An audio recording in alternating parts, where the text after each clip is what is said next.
नमस्कार फ्रेंड्स। सबसे पहले तो यूट्यूब के दर्शकों का मनीषा वर्मा के channel Nayan salon and beauty academy में बहुत बहुत वेलकम है। और जैसा कि आपको पता है कि ये जो प्लेटफॉर्म है प्रोफेशनल्स का है और उसमें भी बिगनर्स के लिए है एक्चुअली। तो क्योंकि ये जो भी कुछ चीज़ें बताई जा रही हैं या जो भी आप किस को शेयर कर रहे हैं, वो मेरी कोशिश है कि मैं अपने एक्सपीरियंस से बताऊँगी कि जो मैंने करके देखा, इम्प्लीमेंट किया था जो अपने कामों में, उसके आधार पर बताऊँगी। तो पहले जो भी हमारी सीरीज़ चल रही है वो चल रही है क्लीनअप की।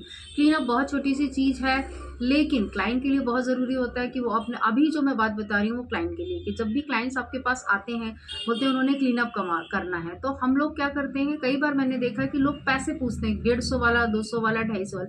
ये गलत तरीका और ये बिल्कुल गलत मैसेज देता है। क्योंकि आप जब भी क्लीनअप या आप जब भी आपके पार्लर में आपका जैसा क्लाइंट बेस हो वो मुझे नहीं पता, लेकिन आप जब भी क्लीनअप बनाओगे तो आप ऐसे नहीं बनाओगे कि 200 वाला कि 250 वाला। आप उनको ये बताइए कि मेरे पास जो भी आपके पास होता है, सॉफ्ट नॉर्मल क्लीनअप है, इंटेंस क्लीनअप है, कैसा क्लीनअप है, वो उस हिसाब से आप उनसे बात करिए, उनकी रिक्वायरमेंट के हिसाब से। आप उनकी स्किन पूछ लो, आप उनसे ये पूछ सकते कि आप रेगुलरली क्या करवाते हो, लेकिन कभी भी पैसों के आधार पे नहीं बोले कि इतने वाला करवाना। वो जो एक ये जो टॉक बात करने का या ये कॉन्वर्सेशन का ये जो तरीका होता है ना, वो कहीं से भी आपको प्रोफेशनल नहीं बनाता। तो पहली चीज़ कि आपके पास क्लीनअप की क्या रेंज है ये आपको पता होना चाहिए, और आप क्लाइंट को जब वो सर्व करोगे तो आप उनको उनकी रिक्वायरमेंट के हिसाब से सर्व करोगे, ना कि रेट के हिसाब से। ये बोलना इस प्लेटफॉर्म पे इसलिए ज़रूरी था कि हम प्रोफेशनल हैं, क्लाइंट को कुछ पता नहीं होता है, हमें उनको बताना पड़ता है। तो जब मैसेज देते हैं हम, तो ये नहीं देना चाहिए कि हम पूरी तरीके से पैसे की बात कर रहे हैं। जब भी आप उनको कोई सर्विस देंगे तो वैल्यू फॉर मनी तो होनी चाहिए। तो ये एक टिप थी जो मुझे लगा कि मुझे यहाँ बोलना ज़रूरी होता है। तो अब बारी आती है कि क्लीनअप कितने प्रकार के होते हैं। तो जितना मैं जानती हूँ उस हिसाब से क्लीनअप 2 प्रकार के होते हैं। एक होता है नॉर्मल क्लीनअप जो आप नॉर्मल किट से करते हो या जिसके 3 स्टेप होते हैं, और एक होता है इंटेंस क्लीनअप। जब हम इंटेंस क्लीनअप करते हैं तो हमारे आजकल कंपनीज इंटेंस क्लीनअप के लिए अलग-अलग किट बनाती हैं। जैसे किसी ने D10 वाला क्लीनअप कराना है, किसी ने बोला मेरी स्किन में बहुत ही ज़्यादा ईचिंग होती है, तो कुछ क्लीनअप उसके लिए आते हैं। तो आप ये जो रेंज होती है क्लीनअप की, ये मार्केट में क्लीनअप के लिए कोई ऐसा पर्टिकुलर चीज़ नहीं आती है, रेंज आपको बनानी पड़ती है।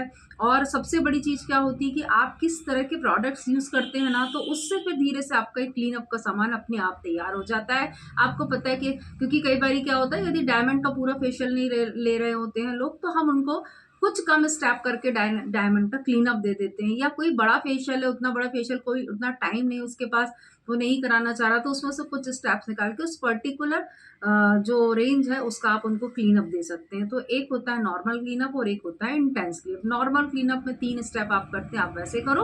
और इंटेंस वाला ये आपके ऊपर है कि आप कितने स्टेप तक उसको ले जा सकते हो, क्योंकि क्लीनअप के लिए ऐसे कोई पर्टिकुलर किट नहीं बनती है। और मुझे नहीं लगता है, क्योंकि हम प्रोफेशनल इतनी रेंज अपने पास रखते हैं कि मुझे नहीं लगता कि आपको कोई क्लीनअप की किट लेने की अलग से ज़रूरत है। यदि आपके पास अच्छी कंपनी के अच्छे प्रोडक्ट्स हैं, फॉलो अप प्रोडक्ट आप रखते हो यदि कुछ बड़े रेंज के, तो आपका क्लीनअप अपने आप तैयार हो जाता है। बस सिर्फ लेकिन यहाँ पर बात आती है कि आपके पास आपका प्रोडक्ट नॉलेज होना चाहिए, और दूसरी चीज़ आपको आपकी क्लाइंट की रिक्वायरमेंट पता होना चाहिए, और थर्ड और इम्पॉर्टेंट कि आपको स्किन का नॉलेज होना चाहिए।